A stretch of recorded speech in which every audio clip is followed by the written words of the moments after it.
G'day guys, today we're on the trail of a very poor Chinese immigrant. Was born in China 1797, left home at the age of 25 looking for a better life. 1822 he's found his way to Penang in Malaysia. This is a gentleman that went on to become Renong's first governor. Today we're going to tell you a little story about Ko Suchi Young, or Ko Suchi Young as pronounced by some. This is his story and what he's done for Renong.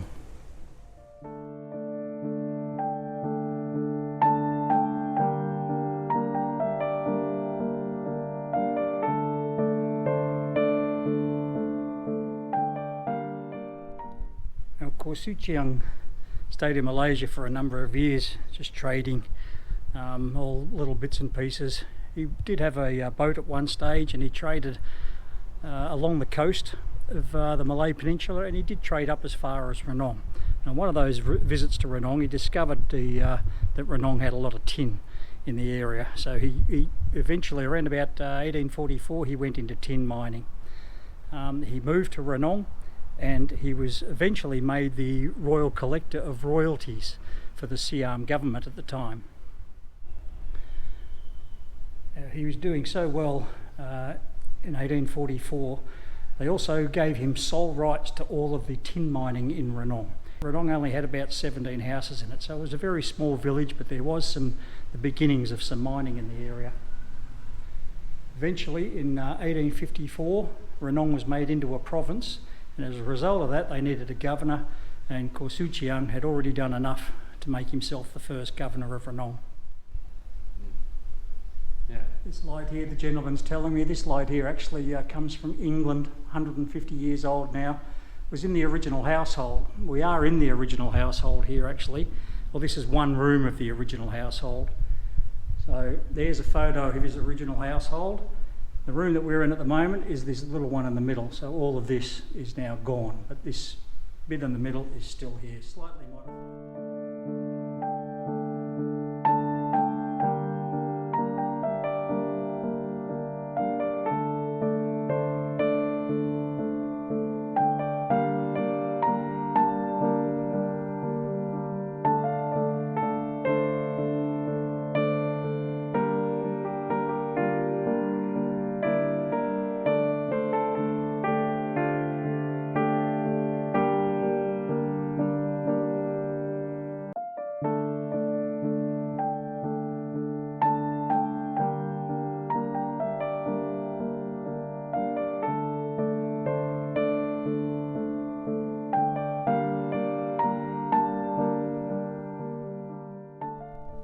Here we have all of Ko Suchi Young's. He had 6 sons, or 7 sons actually. One died before him, but the other 6 survived him and then went on to create quite an empire. This is all grandkids and so on.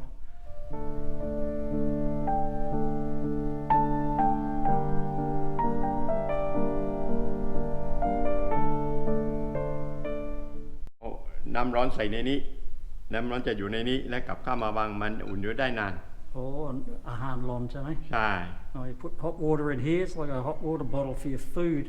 Hot water goes in there and it keeps your food warm.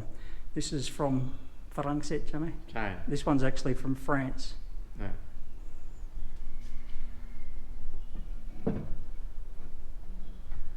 อันนี้ ของฝรั่งเศสจำอันนี้ทำเมื่อปี 1904 ตอนนี้ก็ 2020 ใช่ไหม ใช่ 117 ปี โอ้ แล้ววันนั้นเข้ามาจากรัฐสภาฝรั่งเศสเขาสอนให้ดูไปนี่ดูที่หน้าตานี่เห็นมือผมไหมใช่พอสแลนด์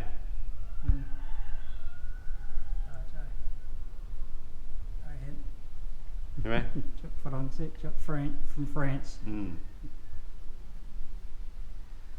And the top one อันนี้จากอังกฤษใช่ไหม อังกฤษ King Edward. King Edward. Oh, okay. This one's from England. King Edward there. I don't know if you can see him. Oh, very interesting.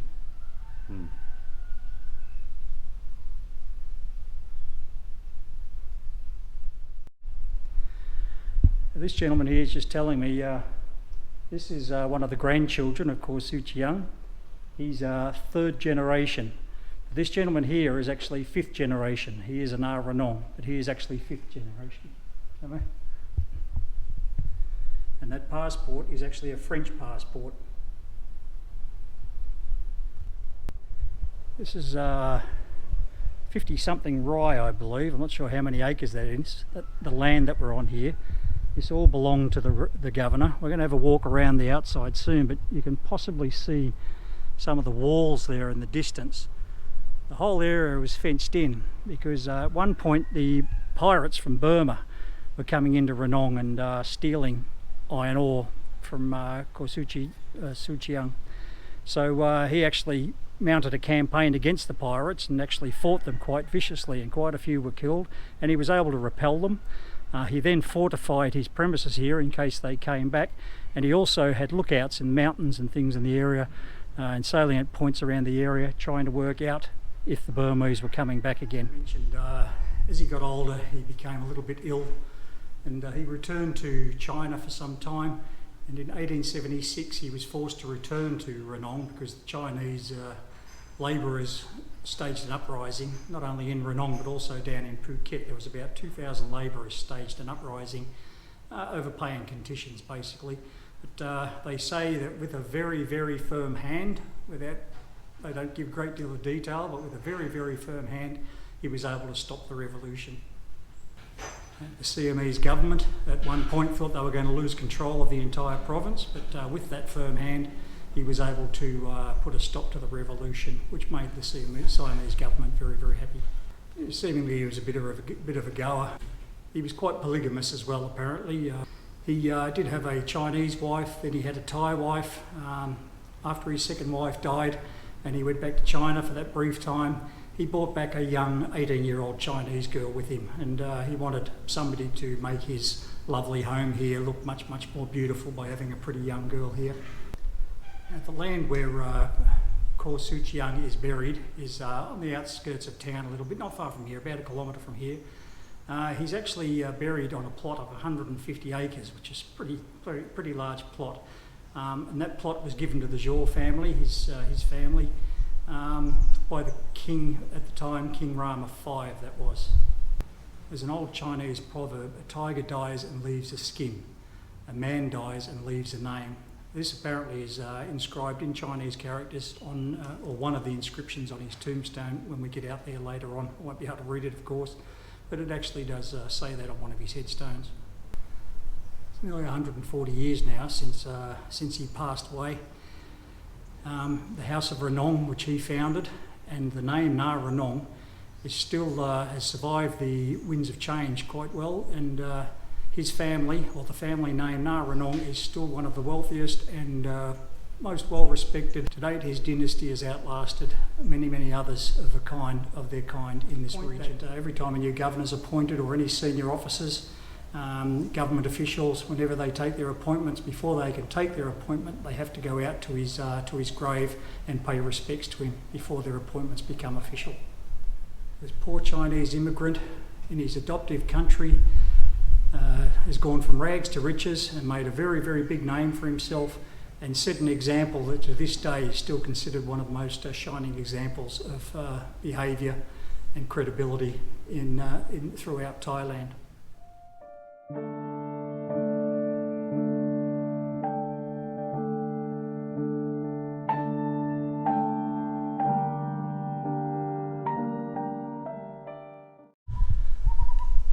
Very beautiful piece of land, I've got to tell you. I've just been corrected. They tell me it's 37 rye, so I'm not exactly sure what that is in acres, but anyway, 37 Thai rye. This is one of the original wells on the property. I've counted 3 so far, so there's a few wells scattered around the place. It is a beautiful, beautiful property.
Ko Suchi Young died at the age of 86 in May of 1882, and this is his final resting place, which was provided to the Renong family by King Rama V.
Could get a little bit loud here shortly. This gentleman's about to pay his respects with firecrackers, as they do the Chinese way.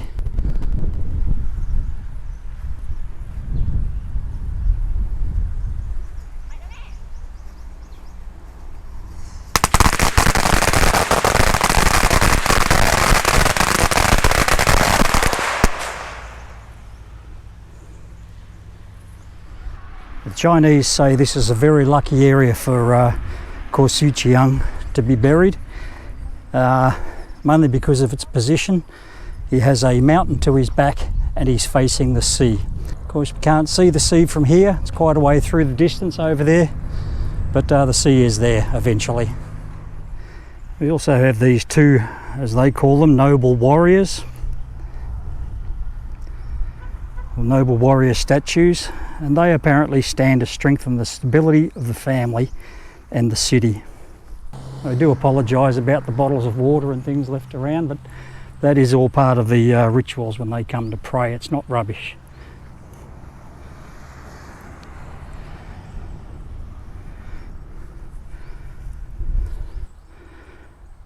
This is actually a tiger. The tiger represents great power.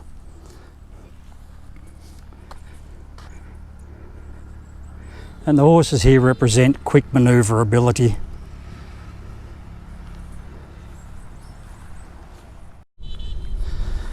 And this here is Ko Suchi Young, first Raja of Renong, and effectively first Raja of Renong means first governor of Renong.